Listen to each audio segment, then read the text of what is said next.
Match. Free kick. Looking for Tony Boyle.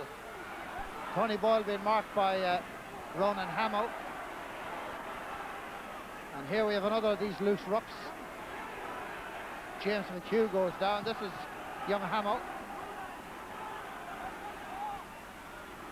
Comes off the fingers of Joyce McMullen to Brian Murray to Martin McHugh. McHugh to Barry McGowan. Sight of goal. But an easy one really for Sean McGreevy, the 21-year-old Antrim keeper. Andy Healy to Terry McCrudden. Good work there by McCrudden.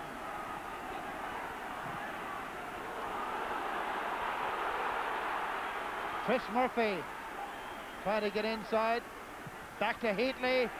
Antrim have gone 2 ahead.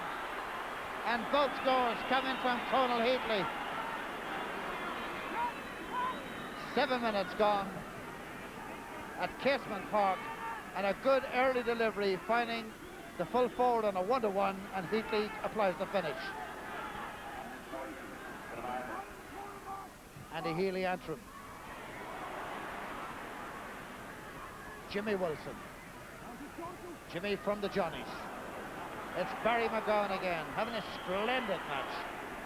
He started off like he's heading for one of those man-in-the-man watches.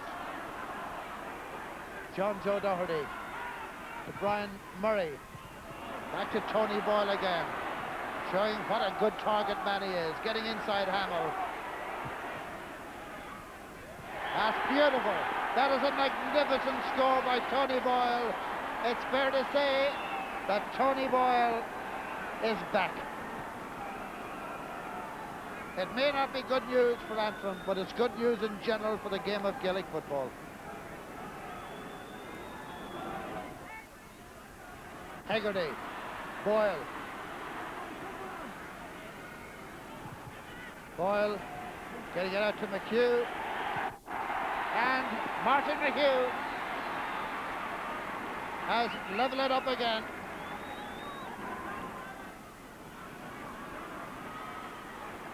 Mattis Boyle. Joyce McMullen. Oh, great piece of play. Free to Malloy. Not pretty. Good sense there by Anthony Malloy. But what a great piece of play by Boyle, who came out of the square. Just watch this. Boyle going in the other direction and left the space in behind. Was filled by Malloy. Antrim wearing wide to it. Good score that.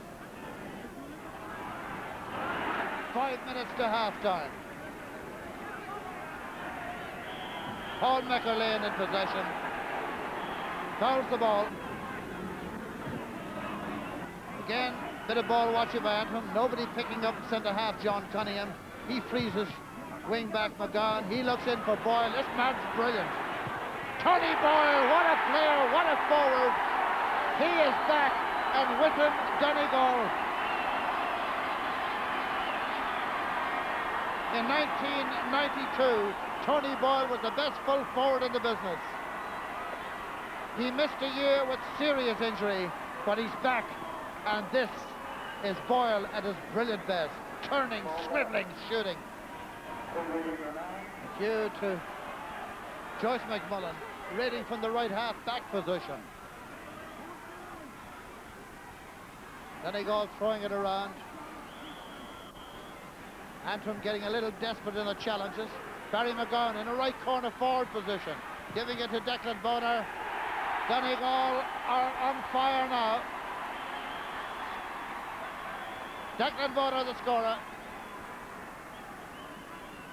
Made by Barry McGowan. But Barry McGowan has not switched positions.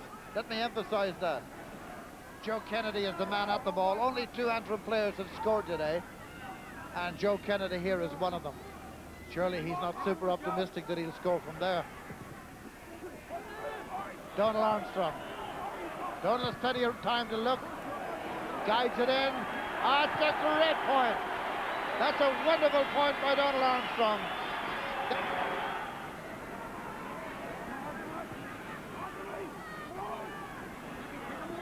Now, What can they do? Mickey Boyle back to Aidan Donnelly. This is Donnelly brushing past James McHugh. It's a good strong run by Donnelly. Yes, maybe that can lift the Antrim boys. Martin McHugh goes it alone and over the bar, and that may be the moment when Antrim's challenge has died for yet another championship year. Martin McHugh on the solo run. He felt everybody else was covered in that event. Why not do it yourself?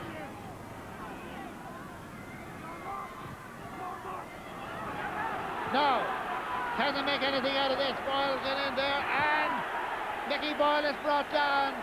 Now, Antrim know that this is the chance.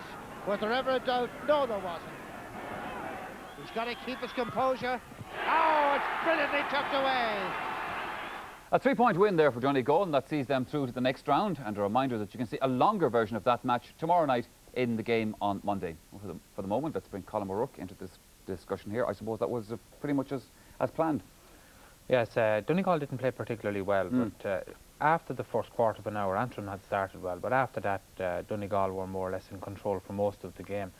And the first half was quite good, but the second half was a lot of misses from both sides. Donegal had a lot of bad wides, and Antrim had a lot of bad wides. Antrim actually could have been a bit closer if they missed several very easy chances.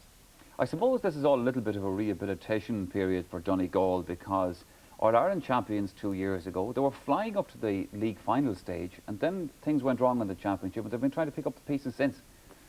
Yes, I'd say that Donegal probably feel that, you know, an All-Ireland went by last year, and especially if they had Tony Boyle fit and Anthony Malloy fit, I'd say that a lot of Donegal people would feel that they would have won last year's championship, considering they were just pipped at the post in the Ulster final by Derry, who went on to win it. Yeah. So, on the evidence of what you saw today then from Donegal, how are they going to fare, do you think? Well, I suppose people will be thinking now that Ulster is between Donegal and Down. Donegal will still have a hard match with whoever wins between Armagh and Tyrone. But on today's form, I don't think they'll win any Ulster title, because their short passing game got them into a lot of trouble at times, and their shooting was very, very bad, especially in the second half. So they would have significant improvement, but they have time on their side, and I'd say they have the ability to improve. They would also say a win is a win, and at least they're heading in the right direction this year.